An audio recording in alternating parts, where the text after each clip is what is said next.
few months ago, we studied the nature of God, and we recognized just a few of His characteristics and some of the aspects of His nature that might be beneficial for us to know and that are revealed to us in God's Word. And of course, there are many other things that are revealed to us that we didn't study, but if you can't see some of the bottom ones, I'll just read these. We studied that God is omnipotent, God is omniscient, He's omnipresent, God is love, He is creative, He is tireless, pure, and is immutable or unchanging.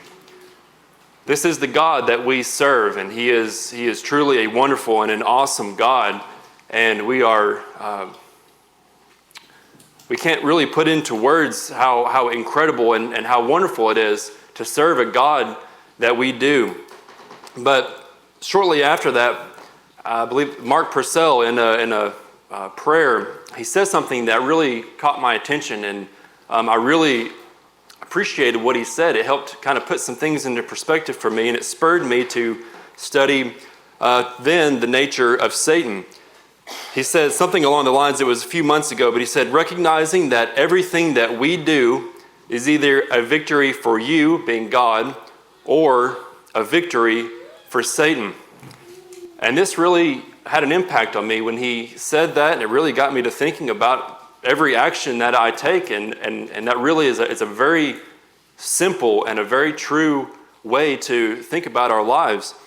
So it helped me to sort of reorient my thinking in the life that I live, and it made me want to follow up this study with the nature of Satan and consider some of the aspects of his life, or of who he is.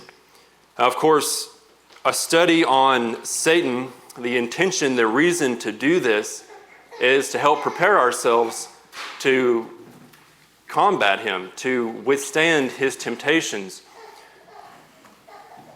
He is, as we're going to be studying, he is constantly desiring to cause us to fall. He is attacking us regularly, and he is a very powerful adversary that we have to face, and we have to be prepared in order to withstand his temptations and his attacks. So the purpose of this study is to help us understand who our enemy is so that we can effectively combat him.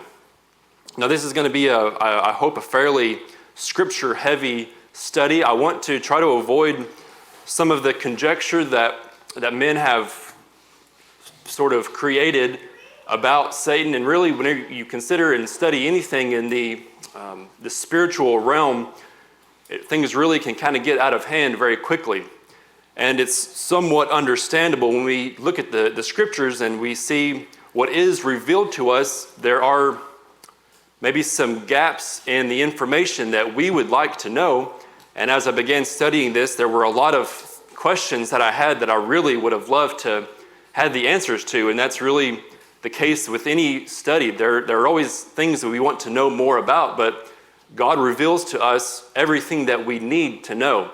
So we're going to try to focus specifically on what God does specifically say, and not dabble too much beyond that. So the first thing I want to consider really is Satan's origin. This is one of the areas very much that we really don't have as much as I would love to know. I'm very fascinated with the things that happened with Satan's fall surrounding that, and the things that took place in that part of history, but we just don't have a lot recorded there. There are a few things that we do have, and to start with, I want to read a passage from Ezekiel. This is a passage that I don't want to spend too much time. I'm not really going to spend any time talking about this, but I do want to read this from Ezekiel chapter 28. It is a passage that it doesn't specifically mention it being in regards to Satan, so that's why I'm not going to dwell there. But it is widely accepted that these passages, that these things here are in reference to Satan. It specifically calls out the king of Tyre here. And Tyre is and was a real place. It was a real city, and it has a real king. And so these things, this is specifically referencing him, but it is pretty widely accepted that these are these are parallel statements about Satan, and I agree with that. And I think you'll understand why once we read this. So Ezekiel chapter 28, we'll begin in verse 11 here. It says, "Moreover, the word of the Lord came to me, saying, Son of man, take up a lamentation for the king of Tyre, and say to him, Thus says the Lord God, You were the seal of perfection, full of wisdom and perfect in beauty. You were in Eden, the garden of God. Every precious stone was your covering, the sardius, topaz, and diamond, beryl, onyx, and jasper, sapphire, turquoise, and emerald with gold. The workmanship of your timbrels and pipes was prepared for you on the day you were created. You were the anointed cherub who covers. I established you. You were on the holy mountain of God. You walked back and forth in the midst of fiery stones. You were perfect in your ways from the day you were created till iniquity was found in you. By the abundance of your trading, you became filled with violence within, and you sinned. Therefore, I cast you as a profane thing out of the mountain of God, and I destroyed you, O covering cherub, from the midst of the fiery stones. Your heart was lifted up because of your beauty. You corrupted your wisdom for the sake of your splendor. I cast you to the ground. I laid you before kings that they might gaze at you. You defiled your sanctuaries by the multitude of your iniquities. By the iniquity of your trading, therefore, I brought fire from your midst. It devoured you, and I turned you to ashes upon the earth. In the sight of all who saw you, all who knew you among the peoples were astonished at you. You have become a horror and shall be no more forever." Now, while I do believe these things are teaching us about Satan, I want to spend our time on some of the other passages that are directly calling out Satan as the subject of the statements, just so we can be abundantly clear that everything we are studying here is about our adversary. So we're going to start with one, and I'll go through the same sort of format as I did with this study. We'll look at a characteristic, and we'll look at what the scriptures have to say about that. And the first one we're going to consider is that Satan is a deceiver.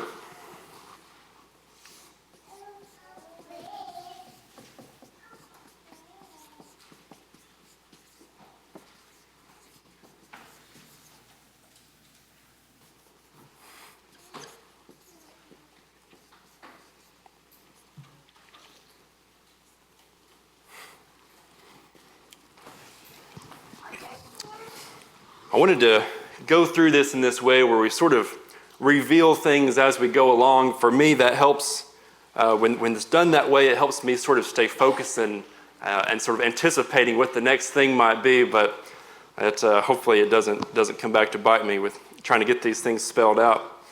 So John chapter 8 and verse 44, we see that Jesus is speaking here in regards to Satan. He says, "You are your father, the devil, and the desires of your father you want to do. He was a murderer from the beginning and does not stand in the truth because there is no truth in him. When he speaks a lie, he speaks from his own resources, for he is a liar and the father of it." This is a very familiar passage to us. Satan's nature is deception. We see this very plainly with in the garden with Satan's deception of Eve. We see also when he is tempting Jesus in the wilderness, he is trying to deceive him with his words. This appears to be the nature that he takes on in his attacks against God's people and God's chosen. He does this really in any way that appears that he can get the upper hand over us and try to turn God's people away from him. We see another aspect of Satan, that he is created. In Colossians 1 and chapter 16.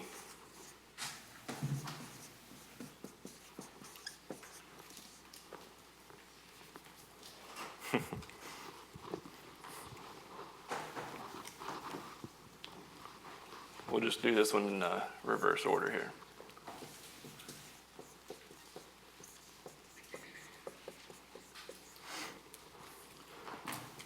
Colossians chapter 1 and verse 16, speaking of God, it says, "For by him all things were created that are in heaven and are on earth, visible and invisible, whether thrones or dominions or principalities or power. All things were created through him and for him."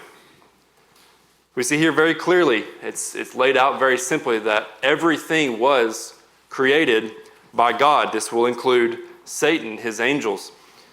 The nature of the purpose of understanding Satan and understanding that he is not as powerful as God, and understanding the benefit of knowing that helps us put into perspective who our enemy is, and knowing that he is a created being helps us sort of put into perspective the order of things, and help us know that he is not maybe as powerful as he would prefer us to believe. And that leads us to our next point.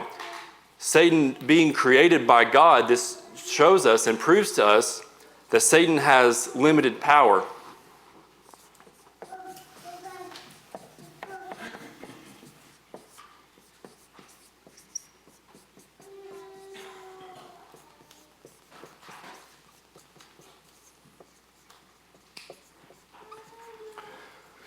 James chapter 4 reveals this very clearly.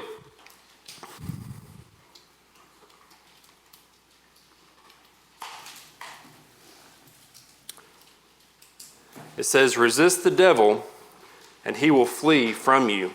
It's the second part of that verse there. This shows us that Satan is not all-powerful. We can resist his temptations. God has created Satan, and in the beginning of his creation, Satan was not the way. He was good. He was not as he is now. He became this way. He was created by God, and everything that God created was good. But him being created shows that he is not as powerful as God, and his power is limited. We're going to look at a few other passages there about this. Job chapter 1 and verse 12, it says, "And the Lord said to Satan, Behold, all that he has is in your power, only do not lay a hand on his person." This is speaking about Job here. Job was under the protection of God, and Satan appears to not have been able to sort of get at Job and to try to turn him away from God. And this led Satan to ask God, God tells Satan, "Look at my servant Job. He is pure and he is obedient." Well, Satan says, "Well, of course, you don't allow me to tempt him. You put your protective hand over him.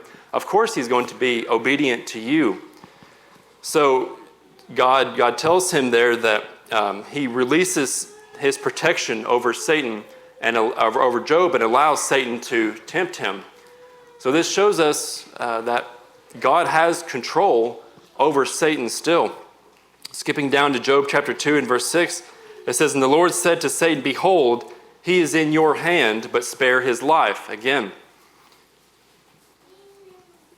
we have another well-known passage that sort of shows us that God is able to control the power that Satan has. In 1 Corinthians chapter 10 and verse 13, it says, "But God is faithful, who will not allow you to be tempted beyond what you are able, but with the temptation will also make the way of escape."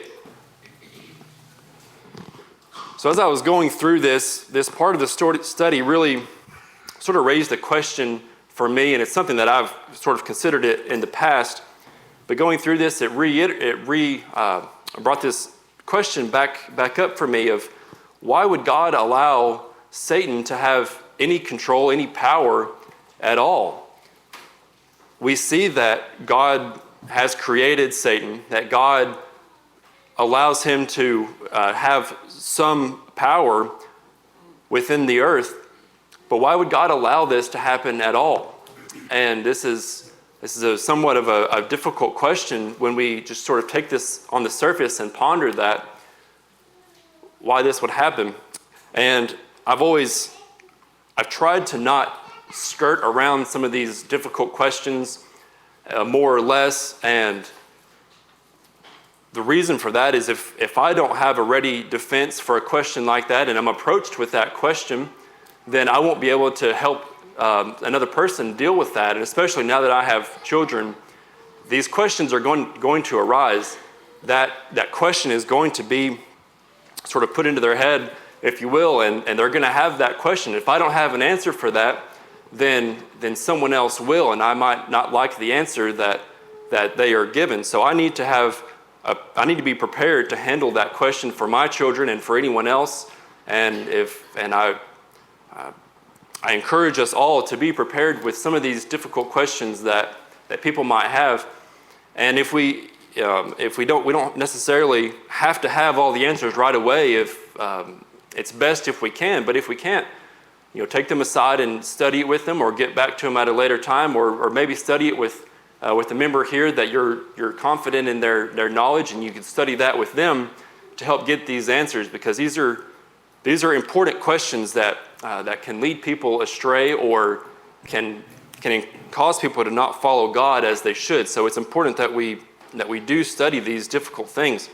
So why does God allow Satan to have any power at all? Why did he allow Satan to tempt Eve in the garden? Why did he put the tree of good and evil in the garden and allow Satan to tempt Eve with that tree? Well, I want to consider some passages that might help clear this up for us. We'll look again first here at Job. In Job chapter 1, verses 8 through 9, this time it says, "Then the Lord said to Satan, 'Have you considered my servant Job, that there is none like him on the earth, a blameless and upright man, one who fears God and shuns evil?' So Satan answered the Lord and said, 'Does Job fear God for nothing?'" Job's obedience to God had not been proven up to this point. There was no test that Job had gone through to show that he loved God, and his obedience to God was because of his love for him.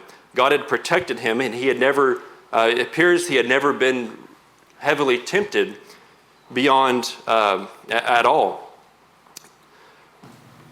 His faith needed to have been tested to prove that it was authentic and pure. Another passage in 1 Peter 1, I believe, puts this in a way that is very helpful for us. 1 Peter 1, verses 6 and 7, it says, "In this you greatly rejoice, though now for a little while, if need be, you have been grieved by various trials, that the genuineness of your faith, being much more precious than gold that perishes, though it is tested by fire, may be found to praise, honor, and glory at the revelation of Jesus Christ, whom, having not seen, you love. Though now you do not see him, yet believing you rejoice with joy inexpressible and full of glory, receiving the end of your faith, the salvation of your soul." Paul faced many trials from Satan in his ministry, and he provided many additional insights for us into why perhaps God allows Satan to tempt us. He says, "And lest I should be exalted above measure by the abundance of the revelations, a thorn in the flesh was given to me, a messenger of Satan to buffet me, lest I be exalted above measure. Concerning this thing I pleaded with the Lord 3 times, that it might depart from me. And he said to me, 'My grace is sufficient for you, for my strength is made perfect in weakness. Therefore, most gladly I will rather boast in my infirmities, that the power of Christ may rest upon me. Therefore, I take pleasure in infirmities, in reproaches, in needs, in persecutions, in distresses, for Christ's sake. For when I am weak, then I am strong." Excuse me. Paul needed to depend on God. If he had been blessed above facing trials from Satan, he would not understand, he would not appreciate the goodness of God. And we can understand this in our lives. If we don't have to overcome anything to receive something in our life, we don't appreciate it as we would if we had to struggle to get that, if we had to put energy and effort into receiving these things. It makes us far more grateful and understanding and appreciative of the things that we have, and God's salvation is no different from that. One other consideration for God allowing Satan to exist. It focuses again on Paul, and it's what he said there at the very end of verse 10. It says, "For when I am weak, then I am strong."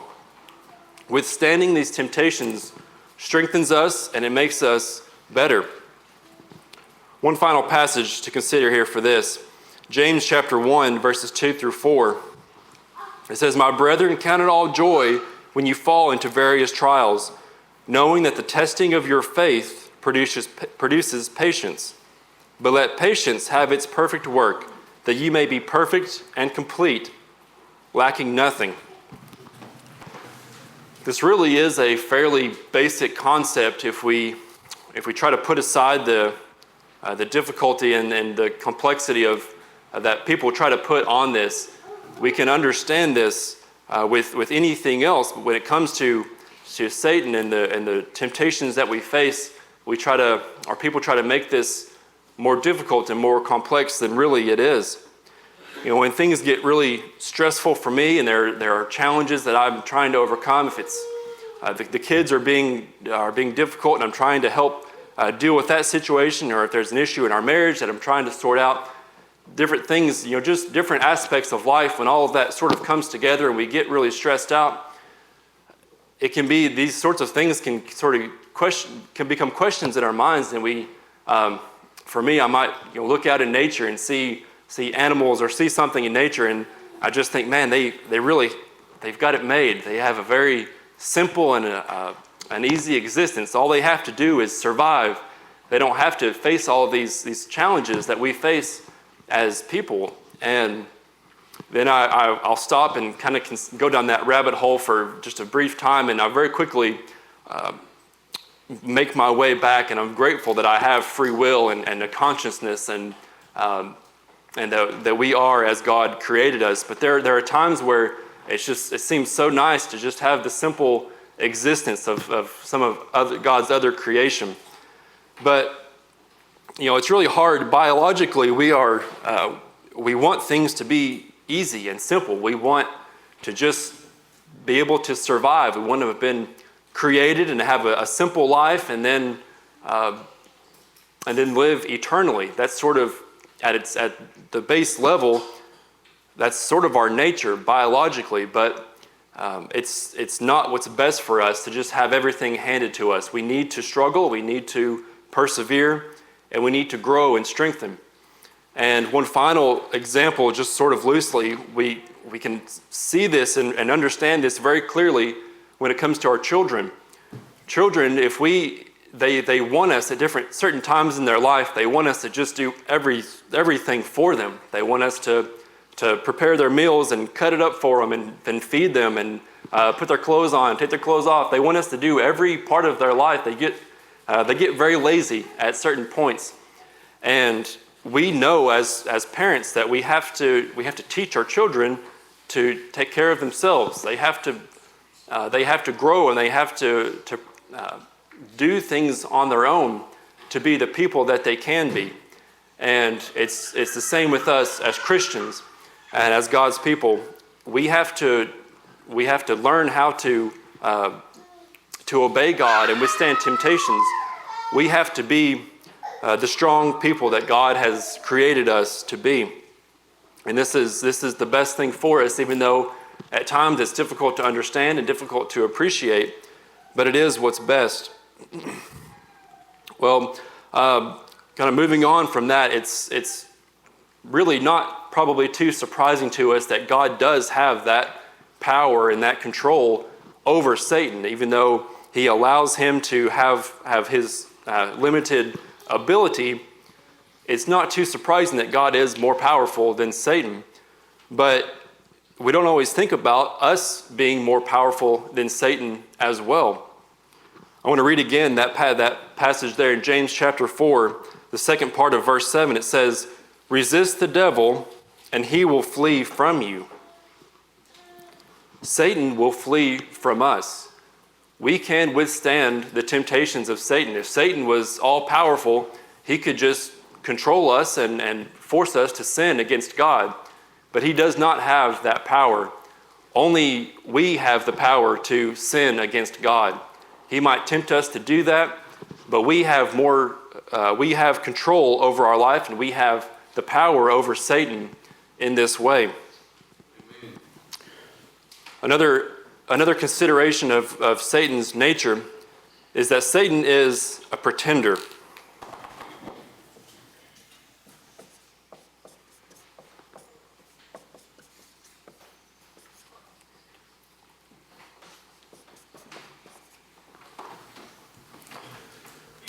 Second Corinthians chapter 11 teaches us this.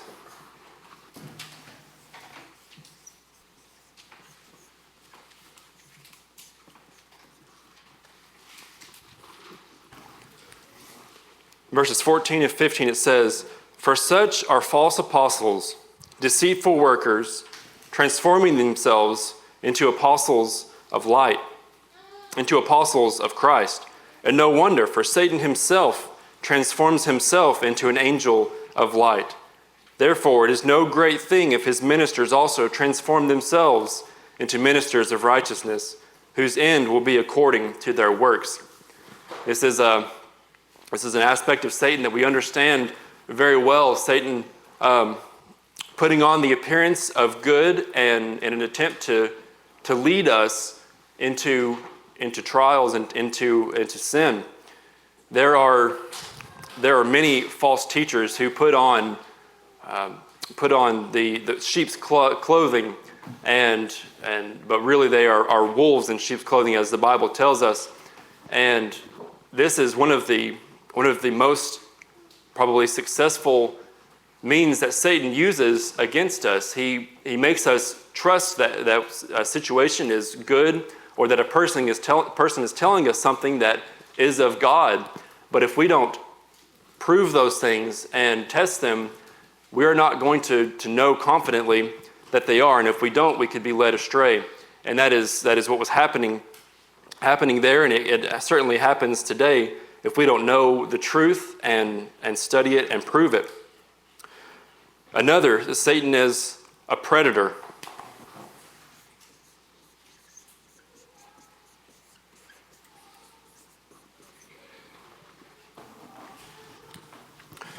The Bible tells us to be sober, be vigilant, because your adversary, the devil, walks about like a roaring lion, seeking whom he may devour. And I didn't write down that passage, but if you take notes on that and look up that verse, then and add it to your notes there. But this is a very well-known passage to us, and it is one of the most common passages that we think about when we consider Satan and who he is. He very much is real and very much alive and very much after our souls. He hates God, and he will do anything to be against him. And to be against God is to lead us away from God, and that is his mission, his focus. And this passage shows us this. It says he is seeking whom he may devour. This is very descriptive language, and it's a very intense passage to consider. And it's true. He is destructive, and he is trying to lead us to his destruction. There's one key word there that I want to hone in on very briefly. It says whom he may devour. He isn't, as we were just talking about, he isn't all-powerful. He isn't able to force us into sin. If we sin against God through the temptations of Satan, it is because we allow it to happen. It is always because we allow Satan into our lives and allow him to lead us astray. He doesn't have the control over us to force us into sin. Our final one here, God is our adversary.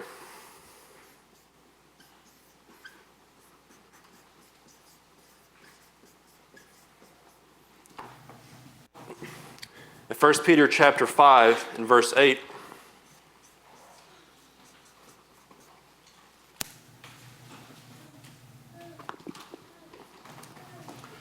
It says, "Be sober, be vigilant, because your adversary, the devil, walks about like a roaring lion, seeking whom he may devour." There's the verse for that. So our predator, he is a predator, and he is our adversary, according to 1 Peter chapter 5. And this is absolute truth, and it's absolutely important that we bear this in mind, and we treat him as this. You know, if you imagine a lion approaching you, seeking to devour you, you're going to do everything in your power to get away from that situation. You're going to do everything in your power to resist that the desires of that roaring lion. And that's the way we need to treat Satan. We need to prepare ourselves for these attacks that we know are going to happen. The Bible tells us, and we all know, we've all faced our temptations. We know that Satan is going to attack us, and we must prepare ourselves to withstand this savage roaring lion that the Bible tells us that Satan is. One final consideration for the nature of Satan. It's not what Satan is, but it is what he is not. And this sort of came about as I've been thinking about this study for a long time and going through this. I was watching a show with the kids, and there was this cartoon show, and there was a character in that show, and it was a type of Satan.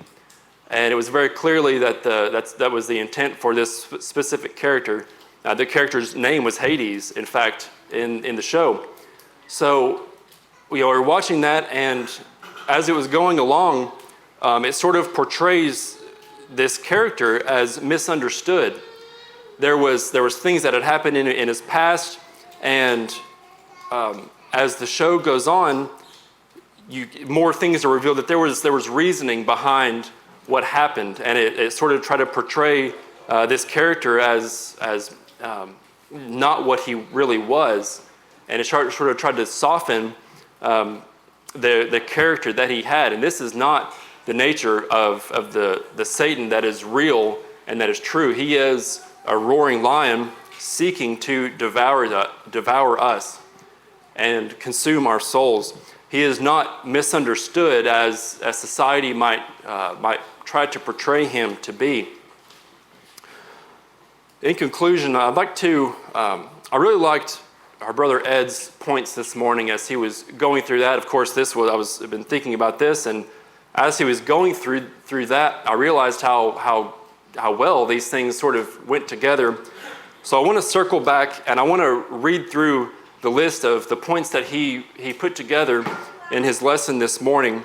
And as I read through his points again, I'd like us to really consider these characteristics of the nature of Satan, and maybe try to think about which characteristics are on display as we read through some of these societal pressures that we are under. And when we think about, we use that term, our society or the world around us, and the way that things shift and the attacks that they make.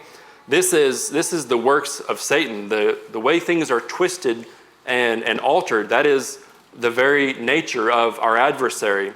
And we see this fully carried out with our society.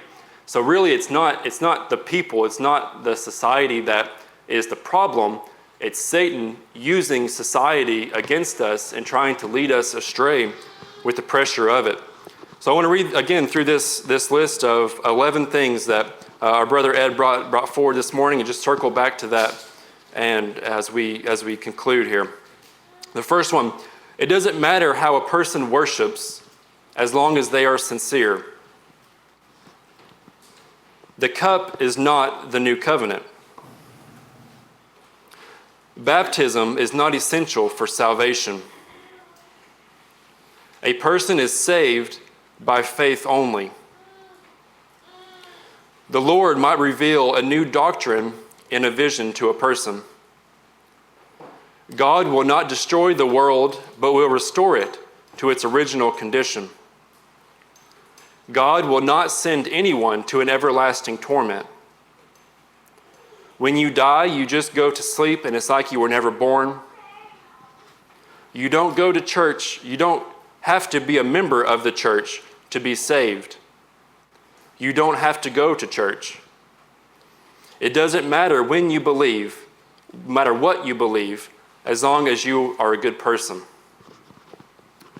I really appreciated the points that he brought out this morning and how well it highlights Satan's ability to twist and deceive people around us and then use that, try to use that against us. So it's important that we recognize that and recognize that this is exactly contrary to God and his teaching.